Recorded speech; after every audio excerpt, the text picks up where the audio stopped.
హనుమాన్ ఉత్సవ కమిటీ ఆధ్వర్యంలో హనుమాన్ శోభాయాత్ర ఇక్కడ మన బీచ్ రోడ్లో పెట్టడం జరిగింది.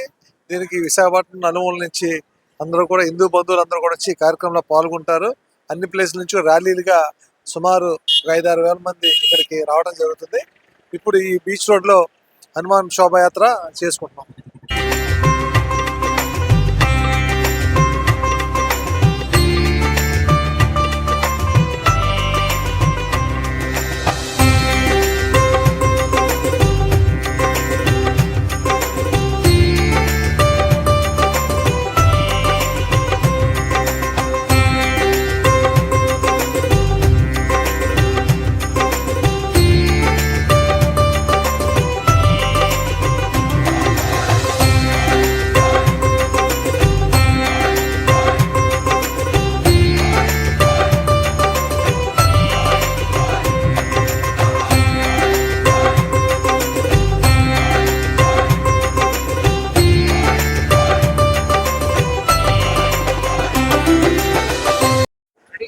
జై శ్రీరామ్.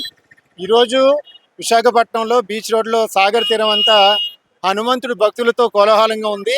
ఈరోజు ప్రత్యేక అతిథిగా వెంకయ్యనాయుడు గారు కూడా వస్తున్నారు. ఈరోజు విశాఖపట్నంలో హనుమాన్ శోభయాత్రకి విశాఖపట్నం ఉన్న రామ భక్తులు, హనుమాన్ భక్తులు అన్నీ కూడా అన్ని నియోజకవర్గాల నుంచి ప్రత్యేకంగా బైక్ ర్యాలీతో ఒక్కొక్క 1000 మంది బైకులతో ఈ కార్యక్రమానికి అటెండ్ అవుతున్నారు. ఇక్కడ పారుకోటలో అల్లూరి సీతారాం విగ్రహం నుంచి కాళికామాత టెంపుల్ వరకు కూడా ఈ శోభయాత్ర ఉంటుందండి.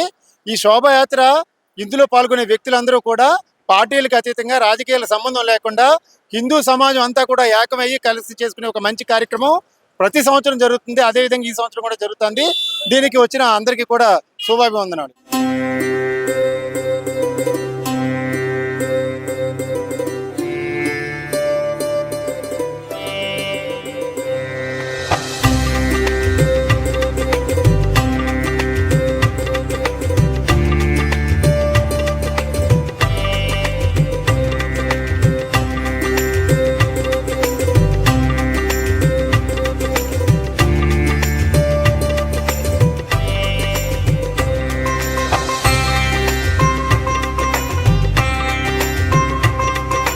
జై హనుమాన్, జై శ్రీరామ్.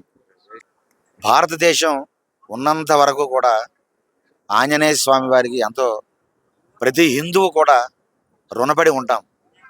ఆంజనేయ స్వామి పేరు చెబితే చాలు ఒక ధైర్యము, ఒక స్థైర్యము, ఒక ఆనందము, అలాగే ఒక కట్టుబాటు, ఈ ధర్మాన్ని ఏ విధంగా ముందుకు తీసుకువెళ్లాలో ఒక గురుతర బాధ్యతలన్నీ గుర్తుకొస్తాయి.